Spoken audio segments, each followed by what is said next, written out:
Greetings, Mavericks and new viewers.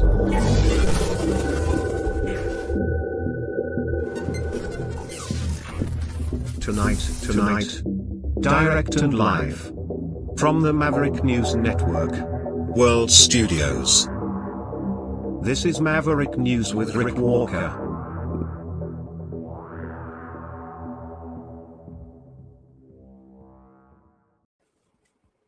Hello, everyone. Welcome back to the Maverick News Channel. We have a lot of ground to cover tonight. A lot of, how shall I put it? Mind-bending news. The United States, Trump, striking Iran again tonight as the ceasefire between Iran and the United States and Israel blows up again. We'll tell you what's going on with that, and that's breaking, all of this coming to light within the last couple of hours, really, and developments changing, new information coming forth every moment. This is happening right now in real time. Also, we'll get you the most up-to-date information on the Venezuelan earthquakes. Also, the announcement today by Prime Minister Mark Carney, his plan to, or the government's plan to rehabilitate 24 Sussex, the residence of usually the Prime Minister, but it's in such a state of disrepair that it isn't fit for human habitation. The rats and mice have taken over, and it needs a major renovation. And it looks like that might actually happen now while the king releases his tax returns, something that even Donald Trump has an aversion to. So we have all of that. Plus, what else do we have tonight? A couple of legal matters to bring you up to date on, political legal matters on the U.S. side, immigration, mishandling of classified information, and then a couple of interesting and humorous items at the end of the broadcast, and also Maverick Midnight Matinee, capping everything off. But we have a lot of ground to cover between now and then, so buckle up. The ride is about to begin.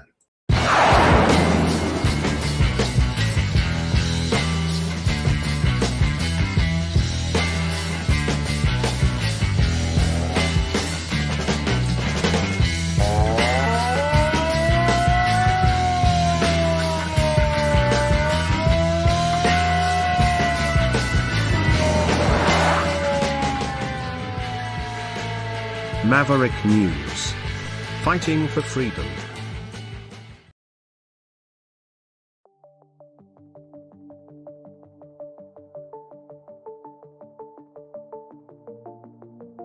Greetings, brave Mavericks.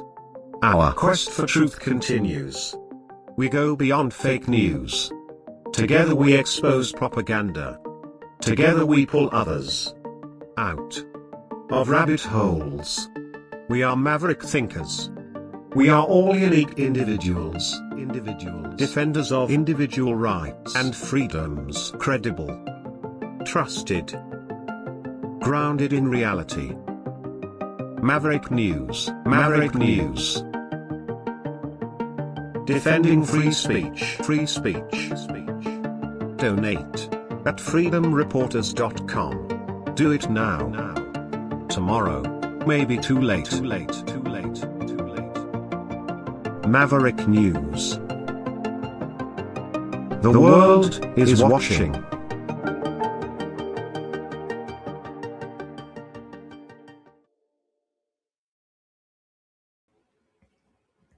So the ceasefire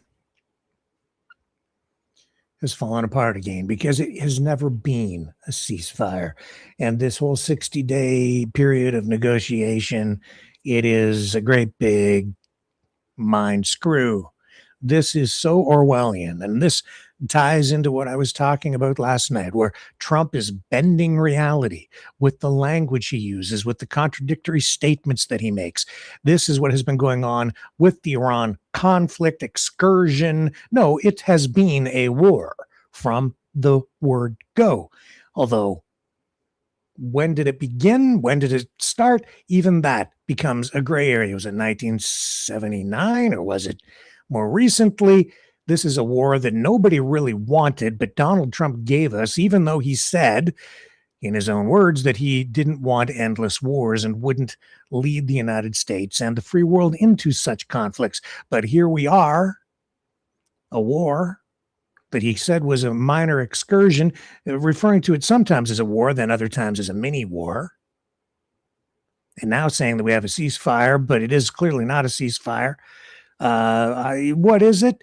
He leaves it ambiguous so that he can skirt the rules and not have to go for congressional approval. And more than that, it's also to create fogginess in people's minds, to screw with people's sense of reality, to avoid accountability at the polls, to appease his base, to give people some sort of distorted reality where they believe, I guess, that something is happening over there that isn't happening and that there is no war, because in Trump's world, which is just like George Orwell's 1984, war is peace.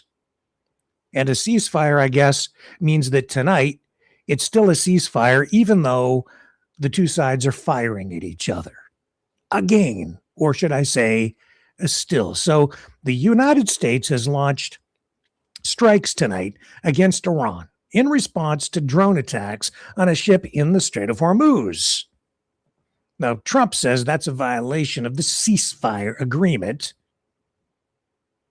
And that's actually coming from U.S. Central Command. So what happened? A U.S. aircraft struck Iranian missile and drone storage locations today, as well as coastal radar sites. This coming from Central Command, released as part of a news release. And Iran has allegedly shot at least 4 drones at ships that were traveling through the strait yesterday. Trump posted on Truth Social earlier this morning saying that one of those hit the upper deck of a cargo ship. And he says the U.S. knocked down the 3 other drones. So this ship that was struck, I guess, was the MV Everlovely, a Singapore flag cargo ship that was exiting the Strait of Hormuz along the Omani coast. Again, that information coming directly from Central Command tonight. And Trump saying it's obviously this is a foolish violation of our ceasefire agreement, he says. Let's do not a Truth Social scroll tonight. Let's do a Twitter scroll and see what's happening in the land of social media on X and what is being posted about this. And of course, when you put in the query about the strikes on Iran tonight, the first thing that pops up is U.S. Central Command and J.D. Vance saying Iran signed a ceasefire agreement. We have honored it. If they have disagreements about how the MOU, which is not a ceasefire, it's a memorandum of understanding to engage in negotiations to maybe talk about having a ceasefire, or I don't know. It's not a ceasefire. How the MOU is being applied, he says they can pick up the phone, but violence will be met with violence. Okay, well, it's violence and they're shooting at each other. It's not a ceasefire. So does this mean that the ceasefire that they said was in place, again, is not in place, that the ceasefire is over? Or is the ceasefire still in place, but this is just a little skirmish again? Let's take a look at what U.S. Central Command is actually saying tonight. U.S. Central Command forces conducted strikes against Iran June 26th as a powerful response to yesterday's attack on a commercial ship that was transiting the Strait of Hormuz. U.S. aircraft struck Iranian missile and drone storage locations and coastal radar sites after Iran hit MV Everlovely on June 25th with a one-way attack drone. The Singapore-flagged cargo ship was exiting the Strait of Hormuz along the Omani coast at the time of Iran's attack. The unwarranted aggression against commercial shipping by Iranian forces clearly violated the ceasefire. That isn't a ceasefire.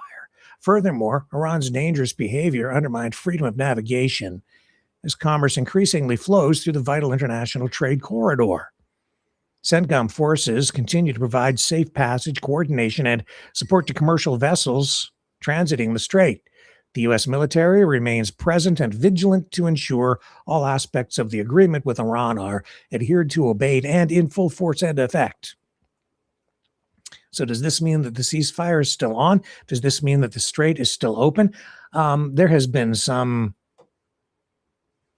I guess, speculation that the strait has never actually been fully open, even though Trump says that it was, but it may not have been. And I don't think traffic has really returned to the levels that it was pre-war. It's not a skirmish or an excursion. It has been a war, and it's dragged on now for months instead of tops. He said, 3 weeks? It would be all over with. And we're in a month 3, month 4. I'm losing track of time. Let's go to a live map. Let's see what the most up to the minute status is in the Gulf. Here we go, rock and roll all the way to the Gulf.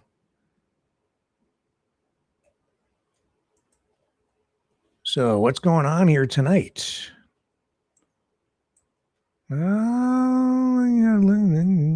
It doesn't look like you've got, I don't know. It says Trump says Iran's slain supreme leader Khamenei and all of the people in Iran were happy about the U.S. killing of Qasem Soleimani because they were afraid of him too. I don't think everybody in Iran was happy about it. Not everybody. The government there does have some support, even if it is support through fear, but they have some support. And I don't think some people, not all the people. 7 hours ago, Iranian Foreign Ministry, Arakchi briefed his British counterpart in a phone call on the latest developments in the negotiations with America and the implementation of the understandings. Deputy Foreign Minister for Iran says, we cannot guarantee safe passage through the Strait of Hormuz if it is through obscure arrangements or alternative routes. All ships must coordinate with Iran. Yeah, because Iran has a great deal of control now, along with Oman, a waterway that was previously being treated as an international waterway. Although if you look at international maritime law and the way international waterways are defined, in reality, the coastlines of both of those countries end up governing the strait. It's just that it's never been viewed that way. Iran has never, until now, applied control over that waterway. Now that's changed. And if you check the letter of the international law, it's actually their jurisdiction. But that would remain in dispute because you've got a superpower, the United States, and other countries like Israel, and maybe even the other superpowers. I don't know where China and Russia stand on it exactly. Everybody was benefiting. The world was benefiting from the strait being open to international traffic with no restrictions, no tariffs, no tolls, no nothing. Just free sailing. It's not the case now. And I would say peace is not looking good. But the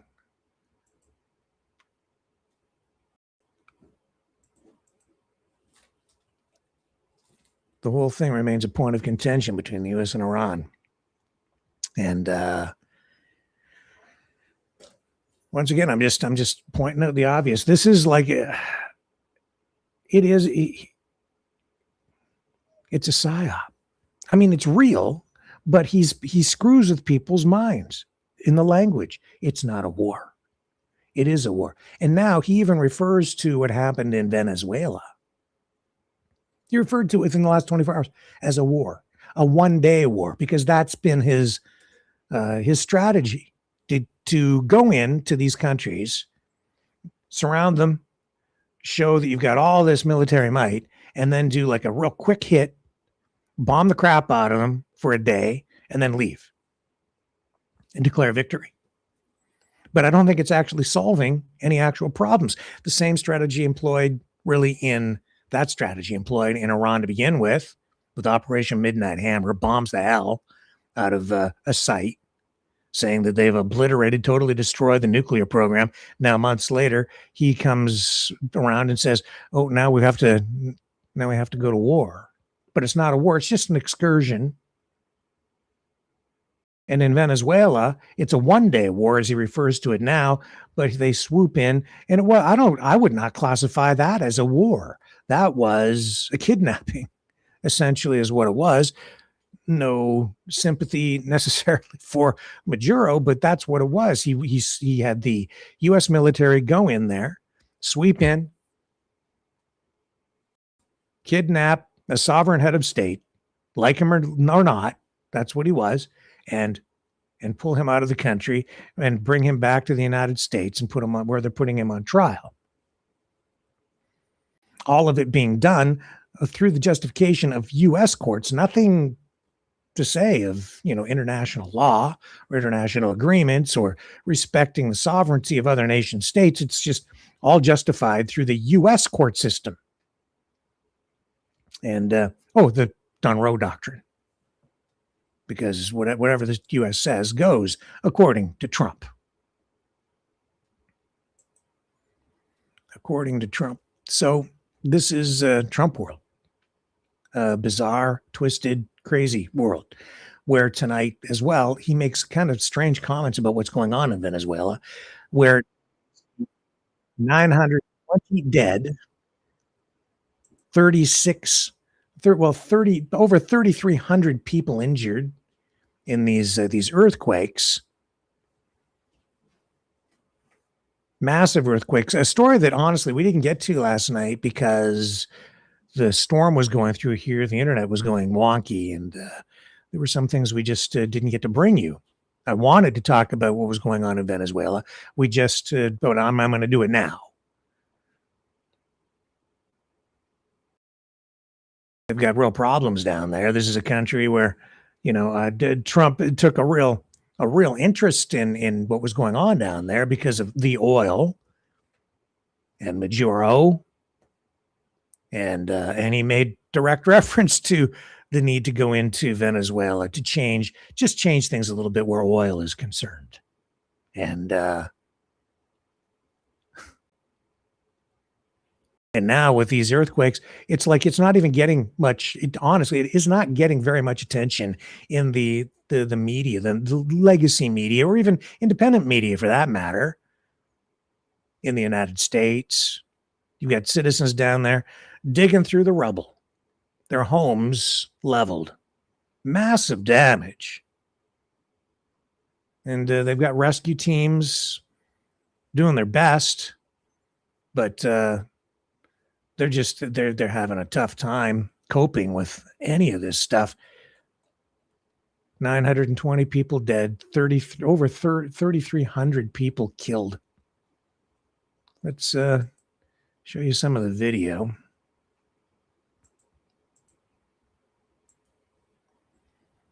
Like the images are heartbreaking.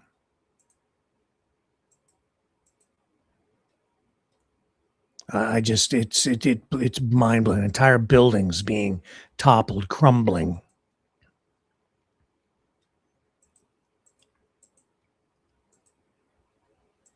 Here we go.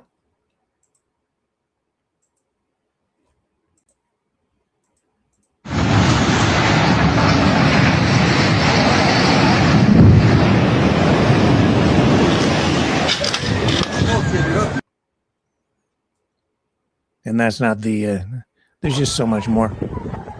This looks like it has been carpet bombed.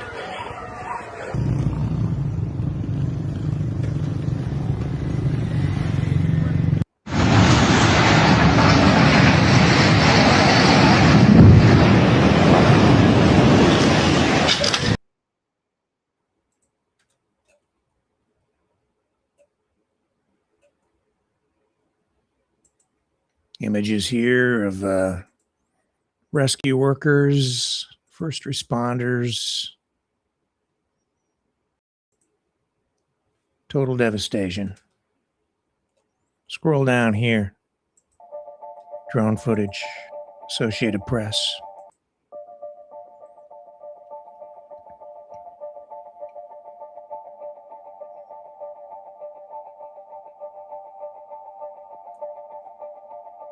So all of this like 2 days ago, and the body count continues to rise.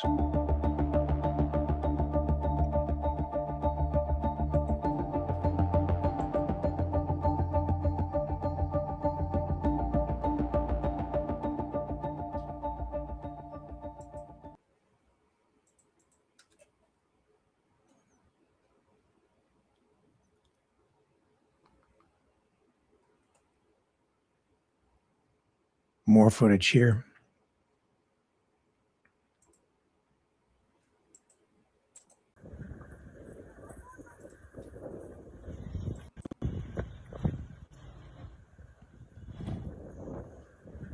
It does. It looks like a war zone.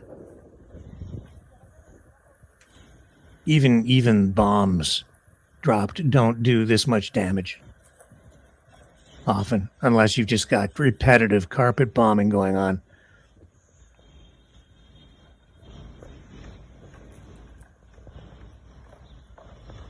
It's not only the people who were killed and the others who were injured. It's what are the people going to do to live now? This is a crisis.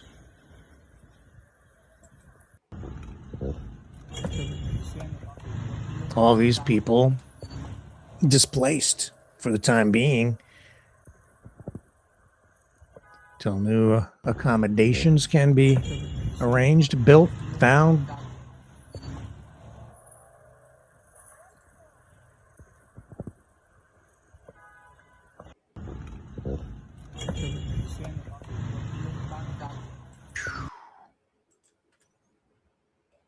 What was your day like today?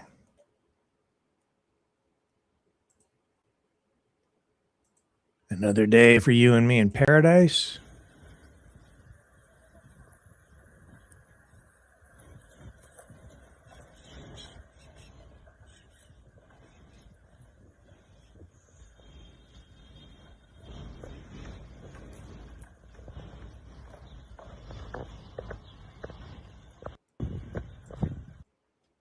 And Trump commenting on this.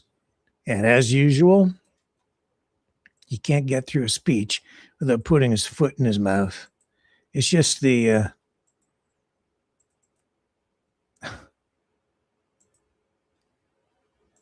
it just what he says here, it just seems so inappropriate, but that's the way he rolls.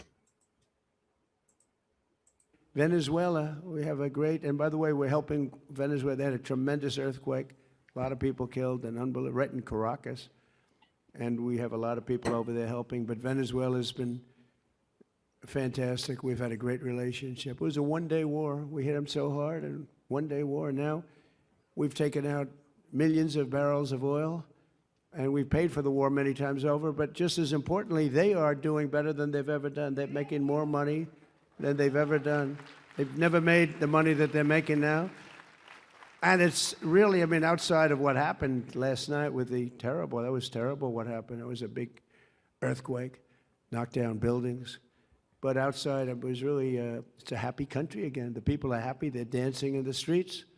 The people running it are doing a very good job. The United States,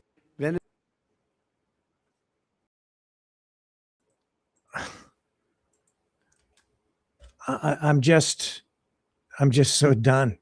It's like it was novel for a while, when he was insulting people, and people were like, he just doesn't hold back. He's got no filter. It's so refreshing to see people just calling it like it is, as he played the victim constantly.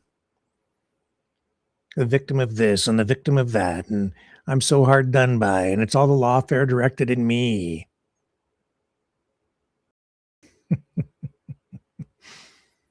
Yeah.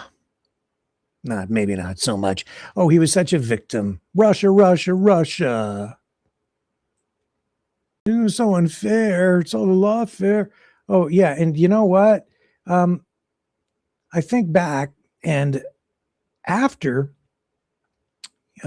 his first go round as El Presidente of the United States of America, he was banned on some social media platforms, including Facebook. And I thought, well, how the hell is he ever going to get elected for a second time if he's banned on social media? That's how he won the election the first time, because his Cambridge Analytica got a hold of the data, which was controversial at the time.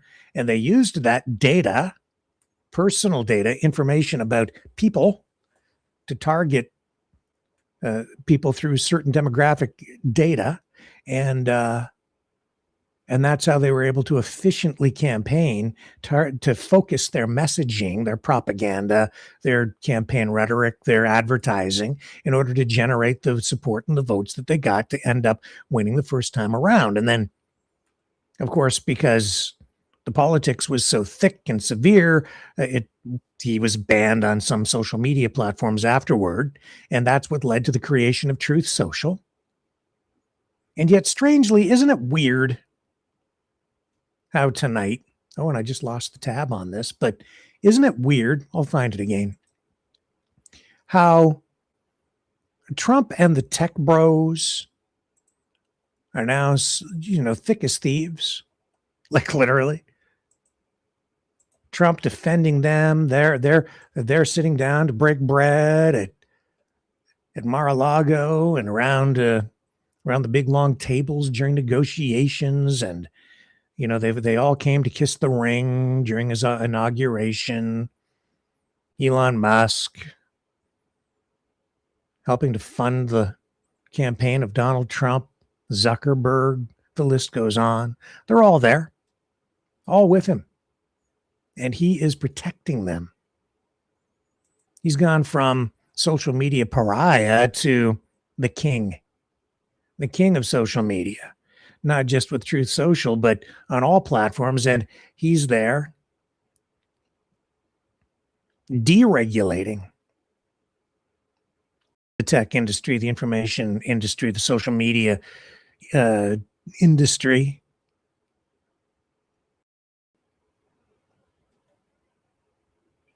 Steamrolling a deregulated future for the tech bros. And that's not just in the United States, that's worldwide. Look at them tonight on Truth Social. Numerous European countries have been discussing the imminent implementation of a digital services tax on American companies. Some of these countries are close to actually doing this.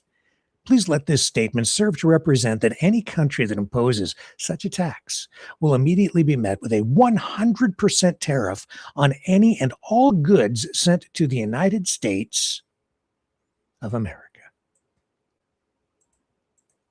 This tariff will supersede trade deals made with the country, whether implemented, signed, or not. In other words, any other deals we've made, I don't give a damn. If there's any language in any of those deals that prevents me from doing this, I don't care. I'm just going to do it anyway, legal or not. Even if it's in violation of any other trade deals, I'm going to impose a 100% tariff. So says Donald Trump. He says, additionally, the 100% tariff will be immediately imposed if they proceed. Thank you for your attention to this matter, President Donald J. Trump. All of this happening while countries are looking for ways to rein in artificial intelligence. Canada, European countries, everybody's concerned about what AI is going to do to our countries, to our society, to our kids.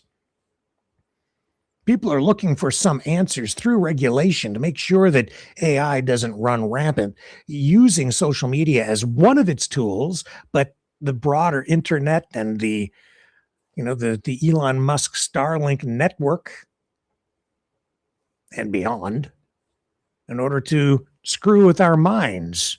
And I find it really interesting to observe all of this going on, and the way that it's all happening. Trump protecting the tech oligarchs, the oligarchs supporting Trump, pumping money into his campaign. Now they're hand in glove, working together, threatening other countries if they try to impose any kind of regulation, censorship, or even taxation on U.S. dominated social media, U.S. tech coming into their countries.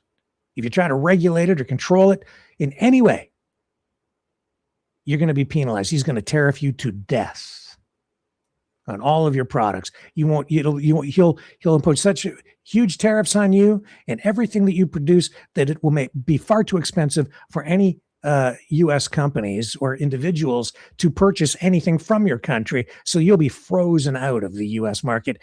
I'll tell you, there's a lot of hubris there. You should be very careful. They all should. What happens if all the ants around the world stand up?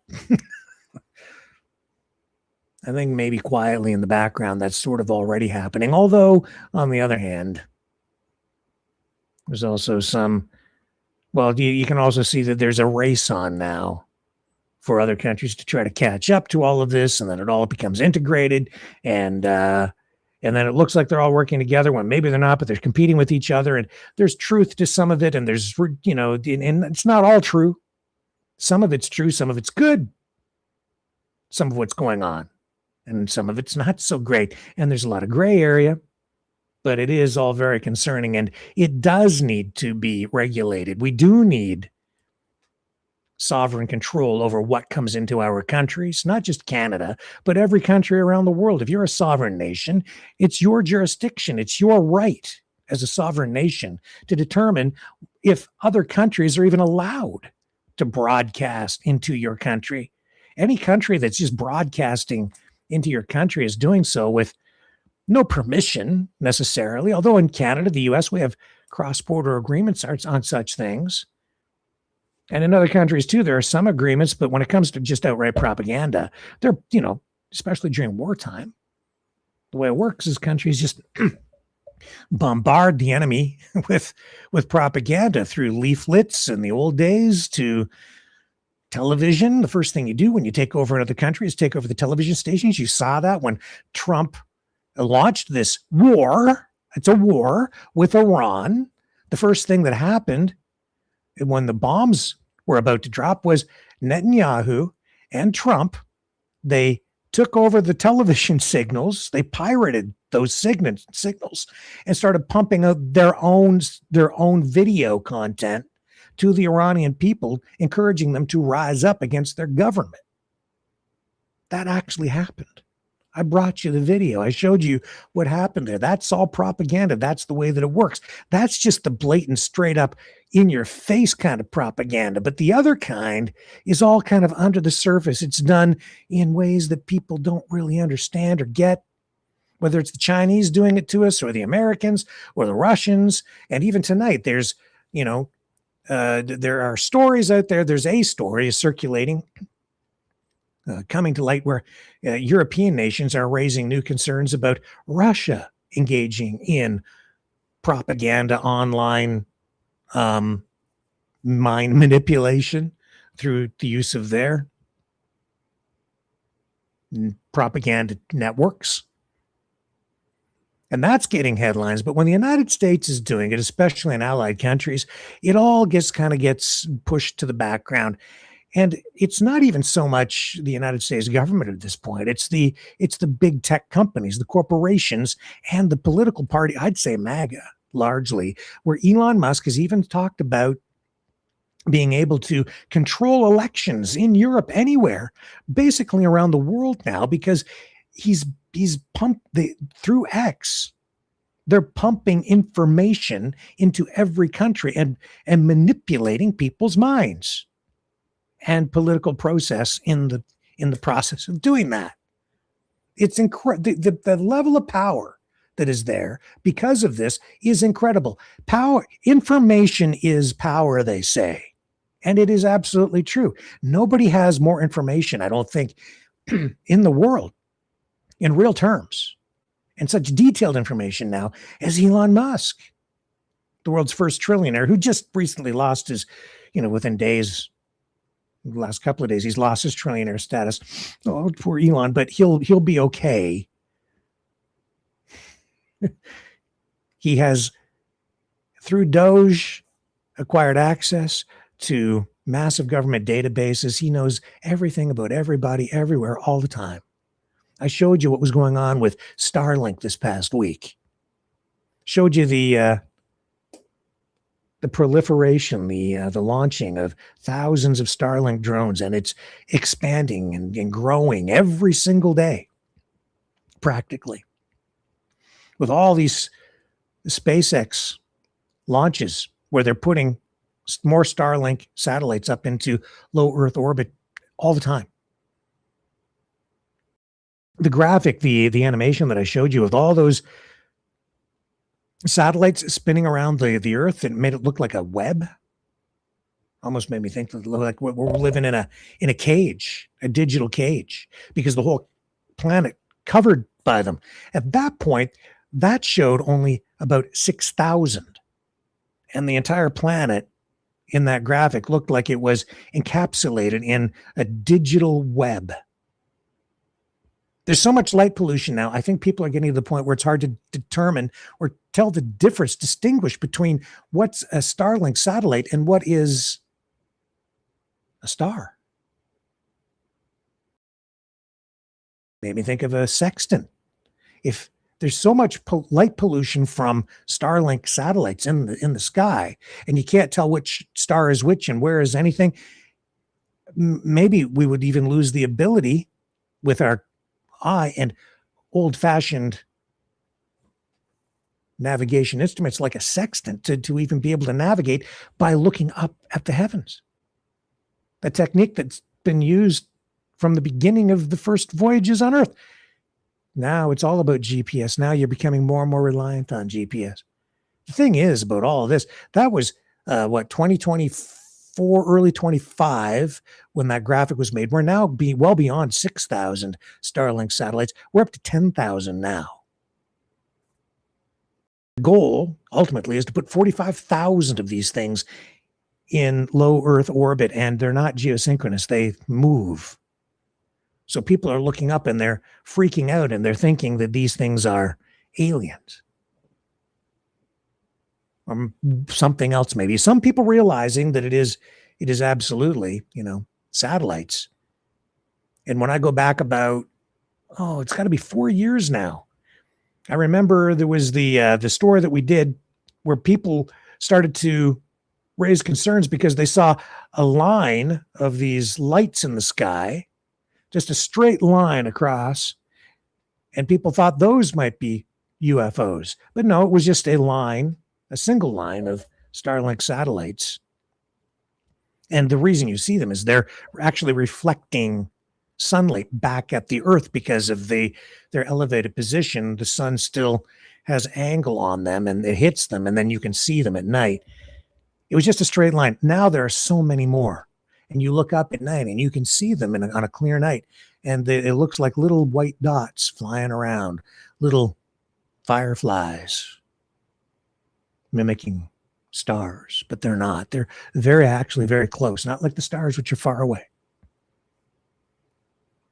And Musk using all that information in who knows what ways, but certainly using it for political purposes. You think Trump's the guy in charge? No, he's not. Elon Musk. And the tech oligarchs, the tech bros, those are the guys. And then tonight, Trump threatening all other countries in the world, saying, if you try to regulate these guys, the guys with their digital network, their surveillance system, the drones that the the satellites that provide the navigation for military drones, for military surveillance, military tech, all, and who knows what, all the robots, the drones that are going to be working in our factories, guiding all of the Tesla autonomous vehicles. You're worried about the Chinese. You should be looking at that too. Some people will, theorize that they're all in it together. And in a way, we all are. We're all in it together. But I'll put it to you that none of this is black and white. It's variations of it all. And just like anything, there's good in some stuff because they're really useful and helpful things that can be done with this kind of technology to help humanity. And there are also very evil things that it can be used for. It's pretty clear to me that both things are being done already with all that is being developed. Let's take a break. We'll come back. I've got more.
Maverick News.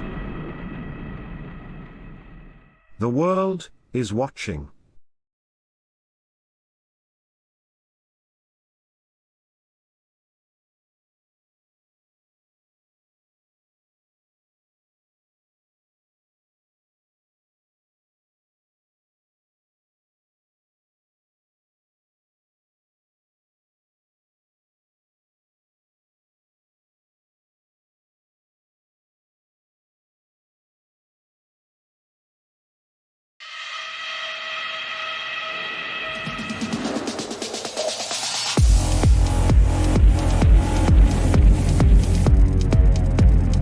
Again, tonight we are having some issues with the internet, so I apologize for that.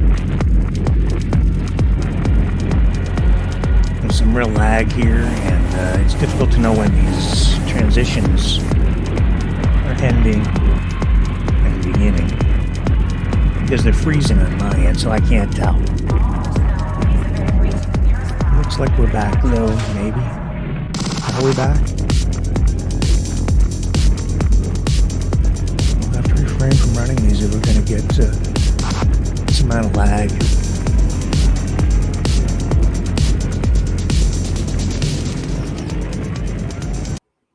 Okay, let's just pull this down. We're back. And let's just pivot over here to Canada. Today, Mark Carney announcing a competition to rehabilitate 24 Sussex. That's the residence where the Prime Minister is supposed to live, whoever the Prime Minister of the day is. But hasn't been used in quite some time. I think Harper was the last Prime Minister to use it, to live there. And it's been stripped down inside. It is basically a rat-infested, condemned old hulk of a building. But it's a landmark. It's historic. It's part of Canada's heritage. It is also, because of its history, an integral part of ensuring continuity. Continuity of government, continuity of country, continuity of sovereignty. It's a symbol, right? Just like the White House or the reflecting pool in the United States. These things are important if you want your country to survive. It's a way of saying to people that this is a real thing. Pierre Poilievre, before we get into Carney's address today, talking about the new plan to rehabilitate, restore 24 Sussex, asked about this actually yesterday, heading into today's announcement. And this was the way he talked about it. What do you think should happen to 24 Sussex? I really don't think about it at all. You know, I just think when I go around this country and I meet so many people who can't afford a place to live, when I see the homelessness on our streets and I see the young people who are desperate to start families but can't get a house to do it, I just think the last thing on our minds should be 24 Sussex Drive. What do you I think that, for some people that will resonate.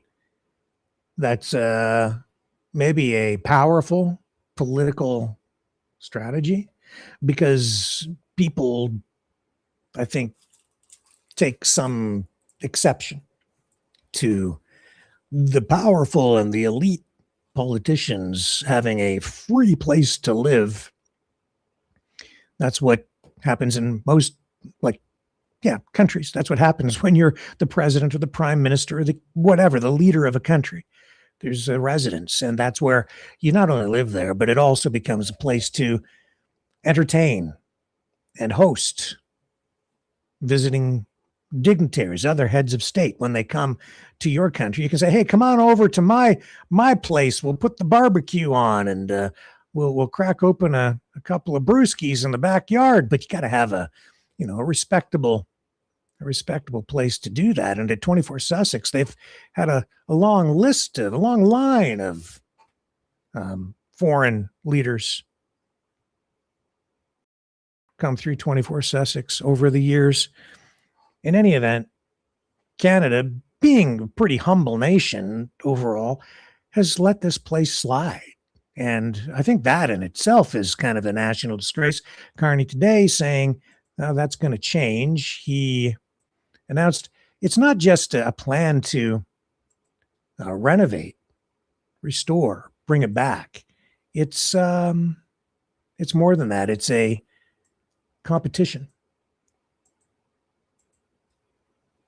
I found the approach, again, intriguing, and I think it gives insight into his mindset, because even here, he's bringing what I would argue are free market forces or principles to bear here in order to expand the base of involvement of Canadian citizens in general, all to make it a process that can involve the largest numbers of Canadians and make it a truly Canadian project, but also ensure efficiency by making it a competition so that various companies will need to compete for contracts, and it isn't something that will be directly controlled just by government itself. There will be a series of checks and balances in place, which runs very much in contrast to the way Donald Trump operates in the United States these days.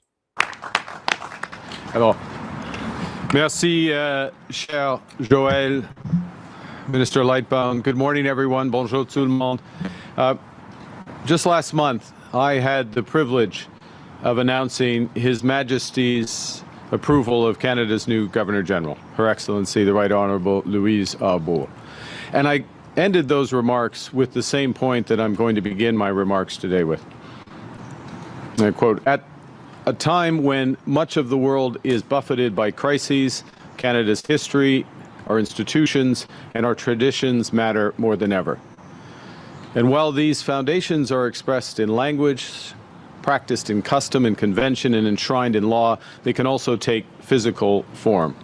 It can be made of timber and stone, stand as landmarks, as testaments in which we recognize ourselves. Dans un monde bouleversant, ces lieux nous donnent des repères. Ils nous ressentent, et nous than a mere backdrop to history. House has welcomed leaders from around the world, including Her Majesty Queen Elizabeth II, Sir Winston Churchill, President John F. Kennedy. 24 Sussex Drive is more than a residence. It's greater than a mere backdrop to history. It's a symbol of the public office of the head of our federal government and of the democratic traditions that office represents. And yet, it has not been cared for with the respect that it deserves. And after decades of deferred maintenance and neglect, this house sits empty. It's been uninhabitable for more than a decade. Now, for years, many have agreed that 24 Sussex should be saved, but it was left to language, and so the damage spread, and the repair costs climbed. And now it's in critical condition.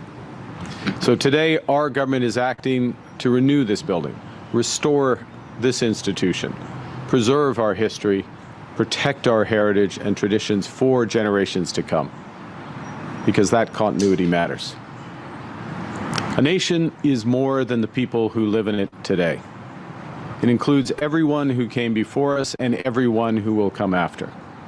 Our institutions are how we carry forward what we were given and how we pass that on, at least intact, ideally improved, to those who follow. 24 Sussex Drive is one of these institutions, and we will not let it crumble. We will set it right. Today, we're launching a national design and build competition to restore 24 Sussex Drive, to become, once again, a secure, accessible, and sustainable official residence and a working venue for Canada's future prime ministers. We will do this in a manner that reflects the very best of Canada. Et pour obtenir ce qu'il y a de mieux, il faut faire appel aux meilleurs talents, les plus respectés au monde.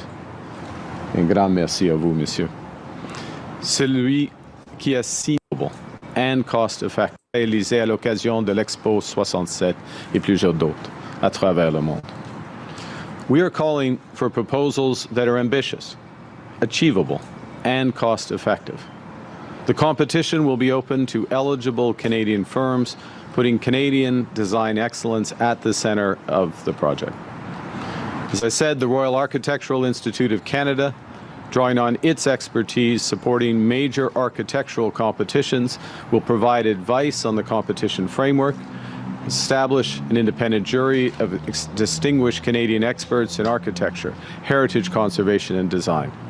Chaired by Moshe Safdie, one of the world's most celebrated and accomplished architects, the jury will provide the key input to make the proposals and make their recommendation.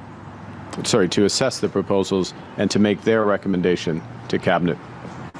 The winning team will be responsible both for the design and the reconstruction of 24 Sussex, so they will need a credible, disciplined plan to see it through.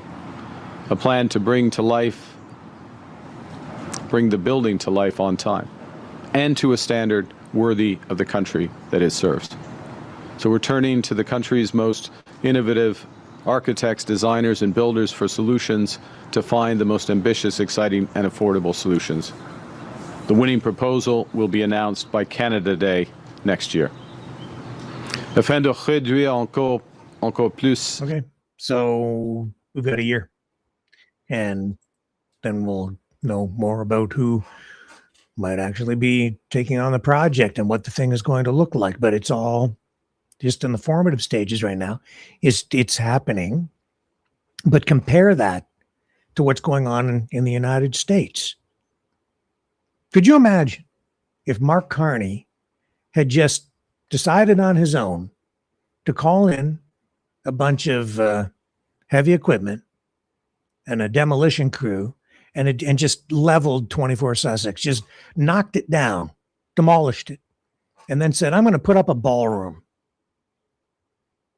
And we're going to get big companies to donate money to pay for it all, so taxpayers won't have to worry about it. But then in the end, taxpayers do end up being on the hook for like $1 billion or more. And could you imagine the backlash, the fury that would be unleashed for him doing that? And now you tell me, what is a more democratic and appropriate, proper process for government? Imagine if he said, I'm gonna put in a giant pool in front of the place, and I'm not going to have people compete or I'm not going to call for proposals. I'm just going to give this contract to a friend of mine who just happens to know he knows how to build pools good, and we're gonna hire him to do it, and I'm going to give him X millions of dollars. People would not accept it here. Could you imagine if after going through all of that, he says, I'm going to have a blood feud cage match with people smashing each other in the face like Roman gladiators on steroids in a Running Man type competition / Hunger Games on the front lawn of Parliament Hill. And we're going to televise it and have all kinds of sponsors like Monster Energy drink.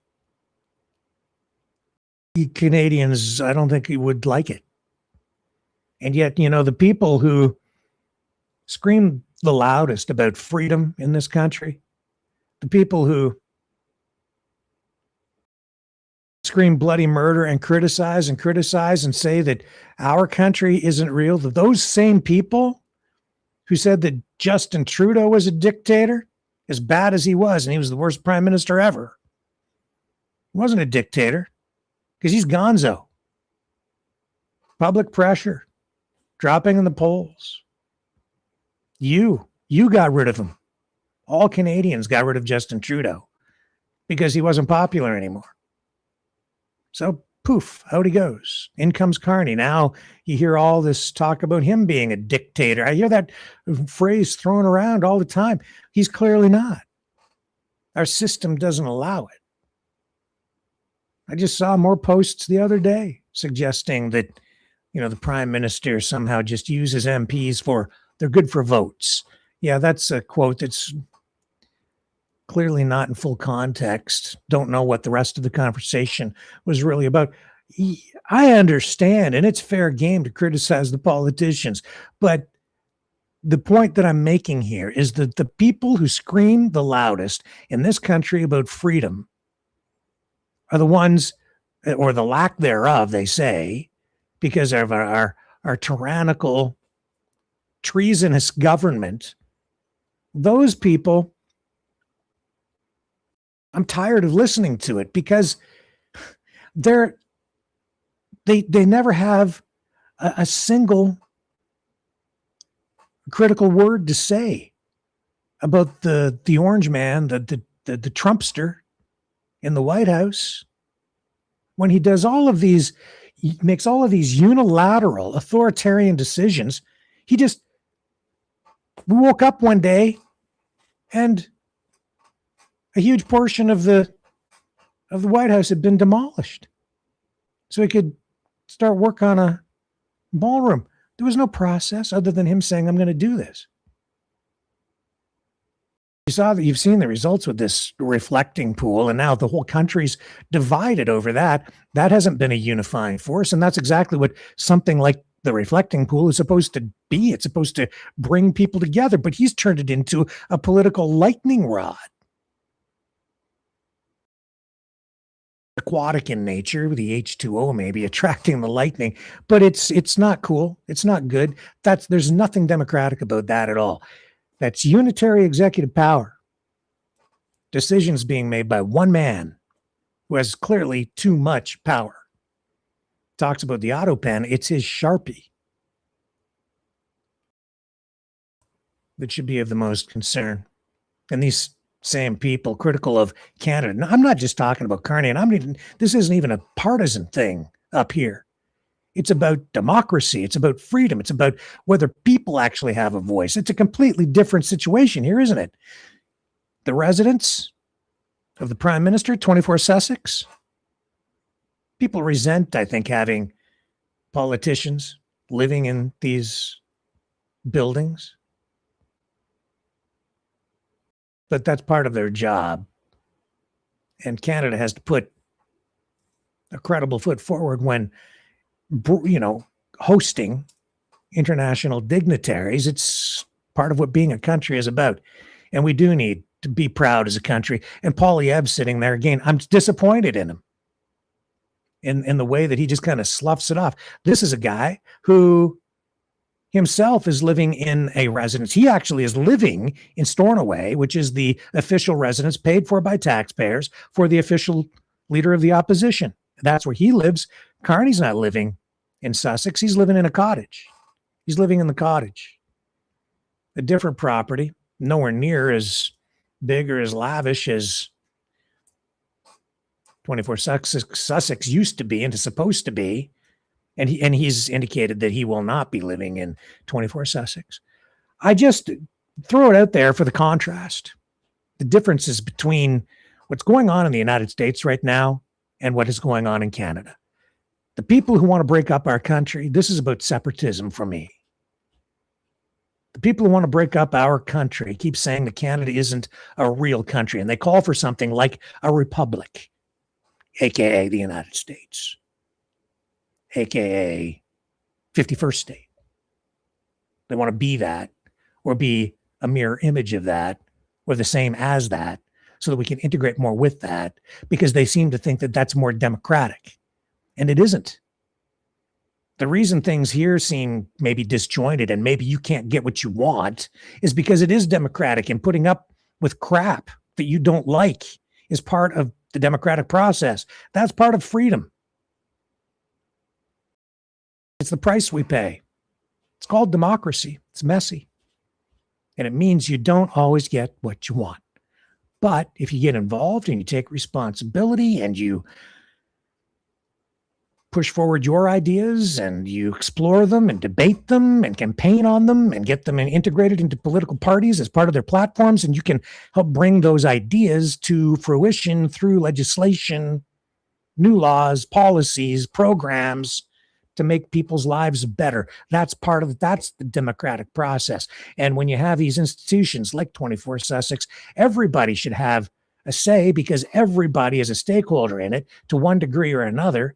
And so you and I, we all have some influence over that as voters.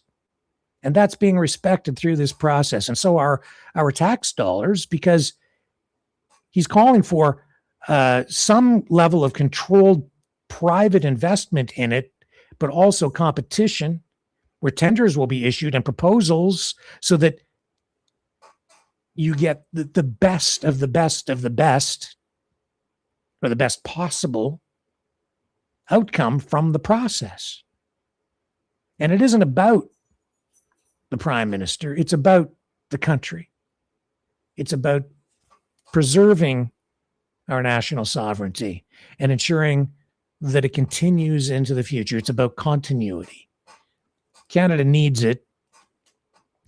Whether Pierre Poilievre uses it as a political talking point, but going, I just don't even think about it. It's not the appropriate response. I just don't get it. He doesn't seem to understand that as the leader of the official opposition, it isn't your job to just simply criticize every damn little thing and just take the opposite position. His job is not to be Mr. Contrary all the time or Mr. Opposite. It's about coming up with better ideas, massaging the ones that are good ideas, getting involved in supporting things that are in the national interest, but also saying, I think I can do a better job over here. That's the way that you should be conducting yourself as the leader of the official opposition. But the Conservatives right now, I think, have largely lost their way when it comes to messaging. They just seem to think they have to take the opposite point of view and just be contrarians all the time, to the detriment of the country, because I don't think they even realize how much damage they do to Canada, have been doing to Canada through the language that they've been using. As someone who has always been, or identified, I guess, as a conservative, I feel homeless politically still today. I don't know. Maybe I have to do something more aggressive and go beyond sitting in the chair. I just don't know what the hell to do. At the moment, I know what I'm doing is, to some degree, having some impact, but not nearly enough, obviously, because it's just that ain't working. What else we got going on? I don't really want to run the things off to the side there on the transitions because they're not running properly. So let me just stay with this and keep on cruising along. I've got my list of stories to make sure we've touched everything. Oh, yeah, the king also. King Charles. And it's not directly related, but it's a similar matter. He has released his taxes, which I think is surprise. I don't think anybody really expected him to do that, but he has.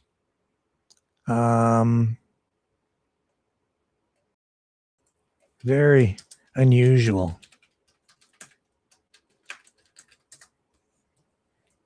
King Charles becomes first monarch to reveal tax bill as royal public funding to double. Okay, so let's go to BBC and we'll take a look at their headline. We'll go straight to his backyard to show you the headlines on this one. And he doesn't live in the palace either right now because that's been going through renovations. King becomes first monarch to reveal tax bill as royal public funding to double to £100 million. This in an effort to at least appear to be more transparent. And so the taxes, which you may not be aware of, and I'm not, how would anybody really be fully aware of what has been going on with this? But the king has, there's the public side of the money, which is about being the king or the sovereign for the state, right? But then he also, as an individual human being, as a citizen, also has some private investments and assets of his own that belong to him. And it's those things largely that he has been reporting income on. King Charles, it says, has become the first monarch to reveal their tax bill, disclosing figures that show he paid £12.9 million in tax for 2024, 2025. I think in Canadian dollars, that's about 24 million Canadian. So it says that the level of tax paid by the king places him among the top 100 UK taxpayers. You see it right there. The Prince of Wales declared he paid $7.76 million in tax over the same period. The figures in the annual royal report and accounts show. It has also been revealed that the King and Queen Camilla will continue to live in Clarence House and not move into Buckingham Palace. But I guess he's going to continue to work out of Buckingham Palace, the palace being under renovations for some time, and they want to open it up to the public more because it is a house of the people. It's not his house. Interesting too that just yesterday I saw a video of Kai Trump, Trump's granddaughter, going on some sort of a video tour, taking people on a social media video tour inside the White House. And she referred to this as my house. And I thought, holy crap, her house? It is the residence of, but they're just temporary residents. The Trumps. I don't know. Does she live there? But she said my house. It's not even Trump's house. He just treats it like it's his own personal property, to the point where it's like, I think I'm just going to renovate the whole place. I'll knock down the West Wing, the East Wing, the North Wing. We'll knock down all the wings, and then we'll put a military industrial complex, supernova bomb shelter thing underneath with direct connection to the Starlink network. And I don't know, man. It just blows my mind. He just treats it like his own personal property. Gets to do whatever the hell he wants, including with monuments. I'm going to get my pool guy to put a gator liner on it.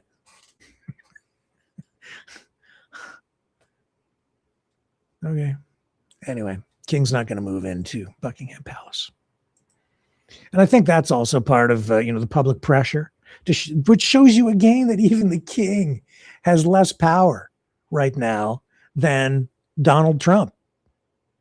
Trump does whatever the hell he wants, not only in his own country, but in other countries around the world. He has too much power. The king can't even do that. He's got so much pressure on him because of all the escapades of Prince Andrew that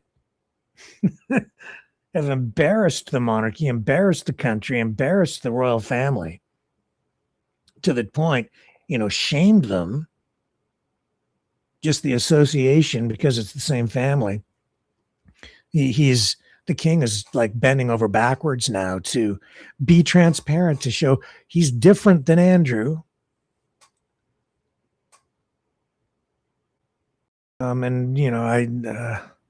It's a terrible situation. I think, in Britain, in the UK, around the world, even here in Canada too, it's like a fair game. It's almost like part of the political game as a tradition to sort of mock the king, make fun of the king. But in the end, it does damage. You're damaging your own country. Not as much as Prince Andrew has, but it's not good. It saddens me because of what our countries, what the West, what free Western society is supposed to be, what we aspire to be, and we can be. I still believe that. We just have to believe it ourselves, work toward it, and I think just stop always being contrarians. Start working together more and be critical where it warrants being critical. And that's a big part of what I'm trying to do here every night now. I'm trying to restore the integrity in the journalism. A lot of the integrity has been lost because we're living in Trump world and Musk world in a distorted, mind-bent reality.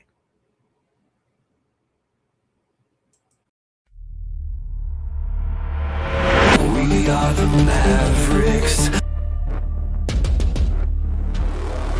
Welcome to the Matrix, baby. Hope you like the view.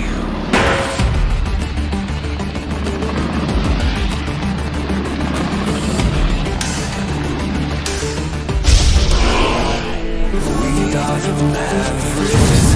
The world is watching.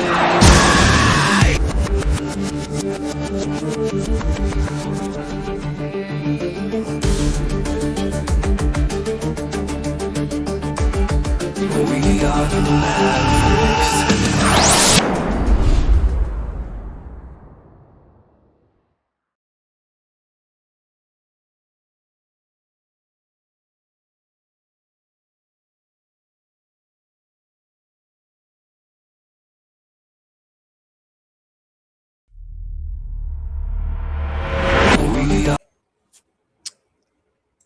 Yeah, I know that I just dipped into the chat there for just a second. I glanced and I saw reference to tonight's Maverick Midnight Matinee feature presentation. And yes, it is indeed 1946. It is the David Lean adaptation of the Dickens classic, Great Expectations. And again, if there are black holes in the broadcast net, it's because we're still having issues with the internet here and the way the system is working, and there's lag running those transitions. So I do apologize if that's what you're seeing on your end. Doing my best here, but it's a little bit beyond my control. What else we got for you? Oh, pretty much all that stuff, yeah. All that stuff. That's about the size of it too.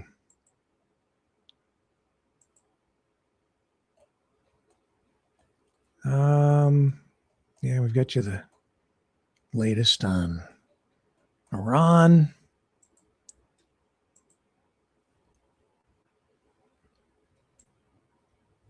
Well, let's get you just a little bit more here tonight.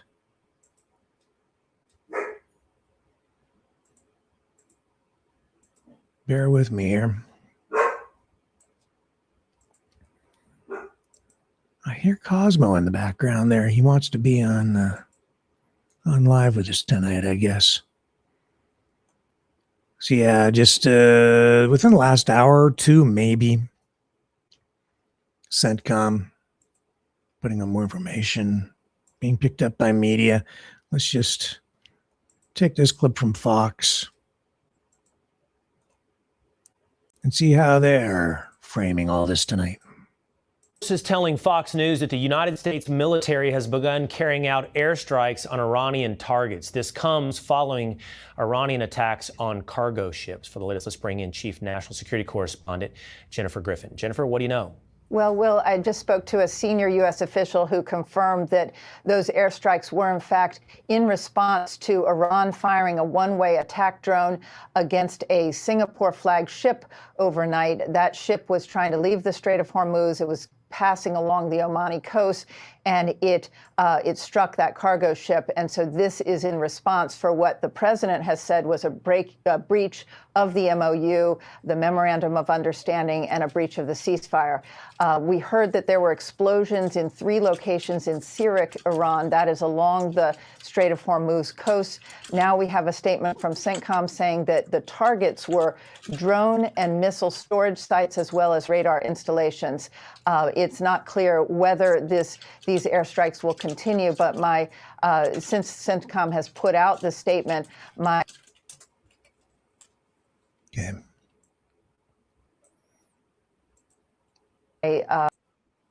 past experience would suggest that the strikes are over for now, but it is a strong warning shot across the bow at Iran to get the IRGC.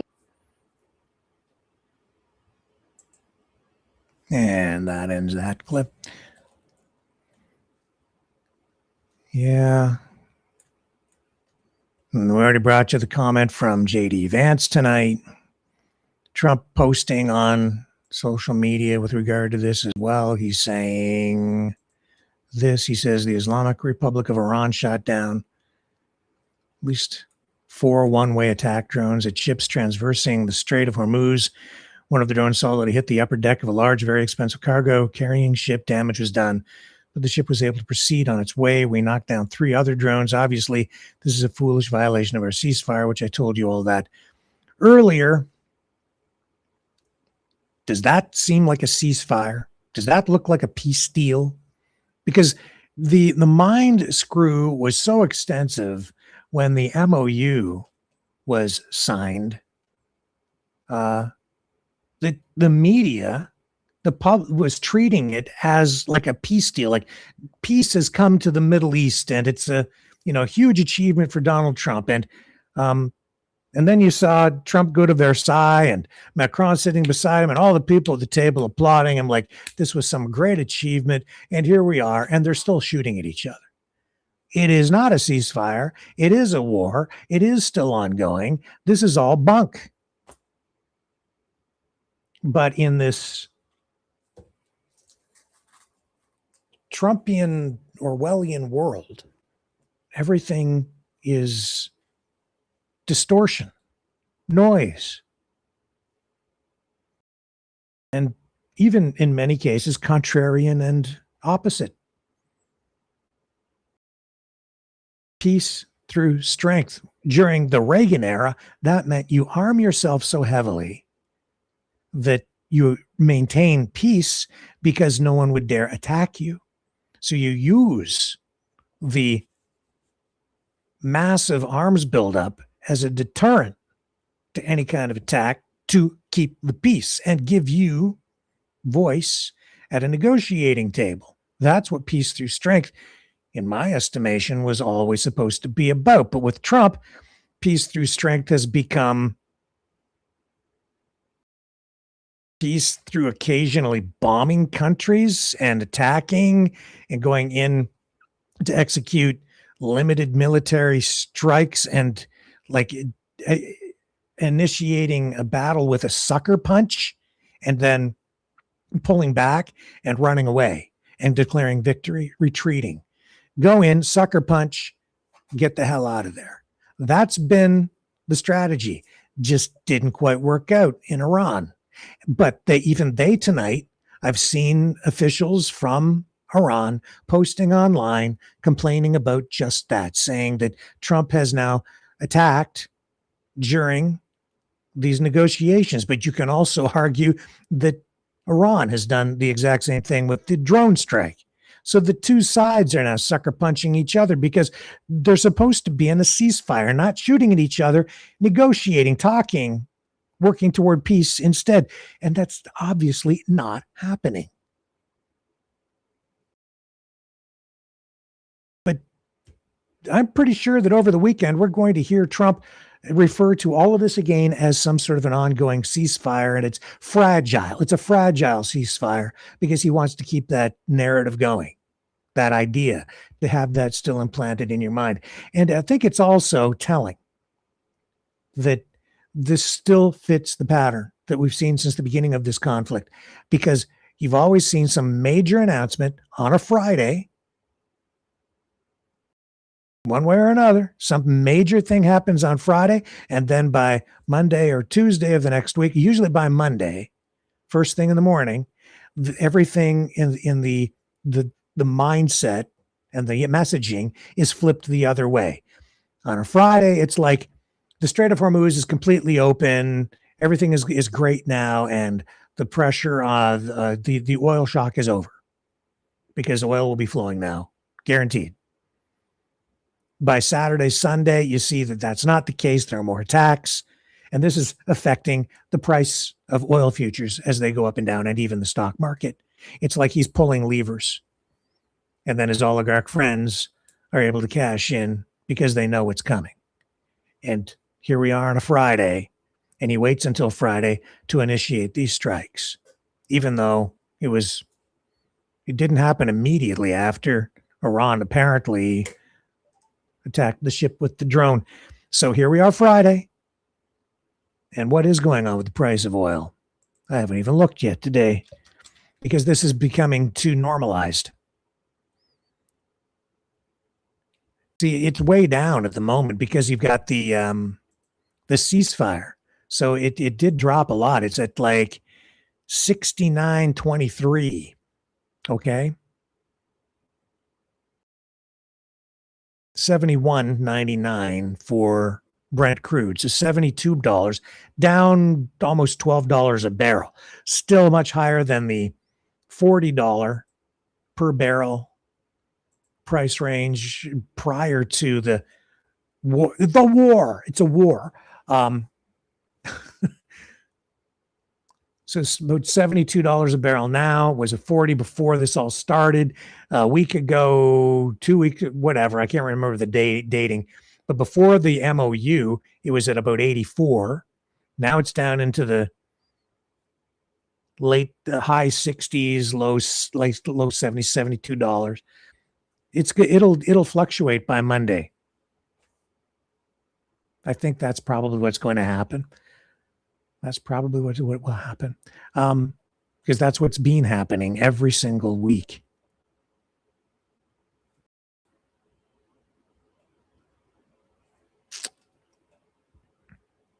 Interesting here too. I've seen like this looks like straight up propaganda in Ukraine. This post saying members of the Russian military are preparing to overthrow Vladimir Putin, according to reports. Visegrad 24. I'm sure there are probably always people who want to overthrow the government in any country. How close is that to actually happening in Russia? I don't know. But I think it's unlikely that that's going to happen. At least not right now. Tonight we are seeing the Crimea is still under pressure. Ukrainian strikes have triggered a state of emergency in Crimea. Sevastopol, the largest city, still dealing with widespread power outages. Residents reporting no fuel for sale still. to Ukraine's blockade. Moscow installed authorities there, warning of ongoing disruptions. Zelensky announcing the approval of a 40-day campaign to influence Russia and press for an end to the war. That would be known as Ukrainian propaganda. Every country does it to every other country. It goes on. Ukraine has reported striking additional Russian military supply vessels, air defense systems in Crimea, and distant Russian oil infrastructure, including refineries in Ufa and Krasnodar. The big oil refinery right in Moscow struck. We showed you video of that when it happened, and it looks like that is now out of commission, at least until sometime in 2027. And that means the fuel shortages will be exacerbated. Ukraine has also secured the release of 160 prisoners of war in a major swap with Russia, according to the Kyiv Independent. Russia also launching drone attacks, including one that appears to have targeted a civilian minibus in Nikopol. That killed at least 2 people, injured 12 others. Broader Russian long-range drone and missile activity continuing tonight. And Russian forces continue to try to make incremental advances through infiltration attempts, especially in the Donbass area. But on other fronts, they seem to be losing ground, and these strikes inside Russian territory definitely having an impact on morale, undermining the spirit of many, and clearly making some people in Russia, including very powerful oligarchs, question the value of continuing the war. So there is pressure on Putin. That post, I'm quite certain, is fueled largely by propaganda, the one showing that there seems to be some sort of movement afoot to overthrow Putin. Although we did see what appeared to be in the earlier days of the war, which he called a special military operation. It is also a war. Don't let them play the mind game with you. We did see that attempt by the head of the Wagner mercenary group to go in and possibly initiate some sort of a coup. That ended up costing him his life. He accidentally on purpose fell from the sky in an airplane and is no longer with us. This war remains a grinding attritional conflict. And right now, Ukraine putting Russia kind of on the back foot because of the strikes on Russian logistics, supply chains inside Russian territory. And no major breakthroughs still tonight. So we'll continue to follow all of that. Also, very credible reports that in some cases, in some locations, Russian troops have actually withdrawn and are beginning to withdraw in others because of supply shortages. Not only can they not get ammunition into some of these locations, they can't even get water or food to the troops. And so they've begun to, in some cases, and this is real stuff, verified, in some places, they have begun to retreat, leave their positions, and seek safety back there. We're behind the lines. Big development, big shift, big change. Also, I guess there was some sort of a development. Don't have all the details on this, but Trump or the Trump administration made a formal statement within the past week saying that the United States does now actually formally support Ukraine in the war. I think Macron was making that statement. So I'm going to have to look into that more. That seems somewhat significant simply because a statement like that has actually been made. And that also, I think, signals a public shift in the way this is being approached, possibly by the United States. Not to say that Trump is suddenly having some sort of a huge change of heart, but they're admitting now that the United States supports Ukraine, always has, and that they supply weapons either straight up or by selling them weapons and arms. there will be more to be said about that in the days ahead. So I just draw your attention to that. Now it's getting near the bottom of the hour, so I have a couple of other pieces to share with you before we get to Maverick Midnight Matinee and tonight's feature presentation, the 1946 David Lean classic film, Great Expectations.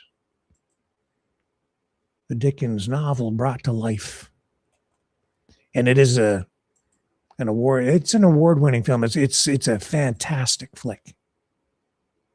Won an Academy Award or two. I don't remember how many, but it's definitely an Academy Award winner for something. I think cinematography, but maybe best director. I'm not sure. I'll have to look that up. Anyway,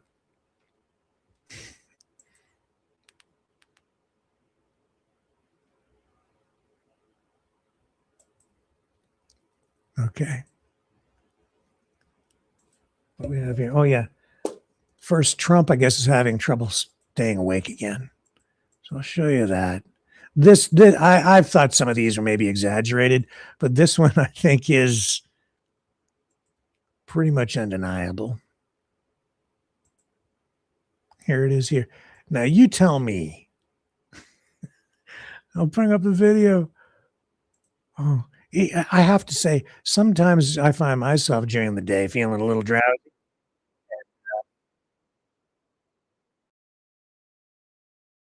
I sit there and I have to fight nodding off, especially if I'm sitting stationary or not engaging in too much activity. But here he is in the Oval Office. And look at him. Tell me, does that not look like he's nodding off? He's definitely falling asleep. Watch this. To be kept in a closet. We saw over and over again students being told they can form a club, but not if it's a religion. Come on. Come on. You can try to defend that all you want. This is funny. And he called Joe Biden sleepy. Look at that. He nods off and he catches himself and wakes himself up. This time, no getting around it. He for sure is falling asleep. To be kept in a closet. We saw over and over again students being told they can form a club, but not if it's Yes, he did. He fell asleep. He nodded off there for a moment.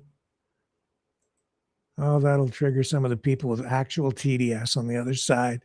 The people who will defend him no matter what. He did not. He didn't. You're a commie. No, he fell asleep. I don't care what you think. You can think whatever you want, but I don't care. It's so obvious. Oh, well, it's a tough gig. He's flying all over the world and claims he never sleeps. Yes, he does. I guess the reason he doesn't sleep much at night is he gets a little cat nap here and a little cat nap there in the middle of meetings. And it just doesn't matter. I've got something else here. I just happened to stumble on this before the broadcast began tonight, and it's hilarious, you know. I don't know if I even have to tee this up. It's fairly self-explanatory. I know Trump's not a racist, right? Trump's not a racist. Then why is this so damn funny? Why? Because can I make this go bigger? I don't know if I can or not. I don't know if it's going to let me. It's okay. These stupid YouTube shorts. That's where it is. I just happened to see it, and I'm going to share it with you because it made me howl. It's so freaking funny. Pay attention to the tattoo on the back of the woman. This is what she's laughing about, okay? Well.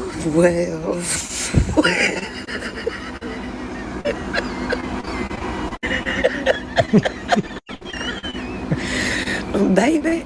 Look at the picture of Trump.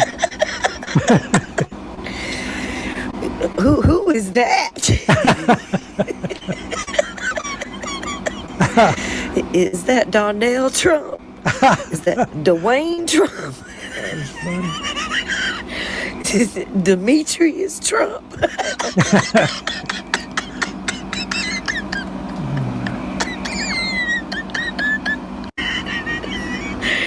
I'm done with the internet for the day, baby. You get it?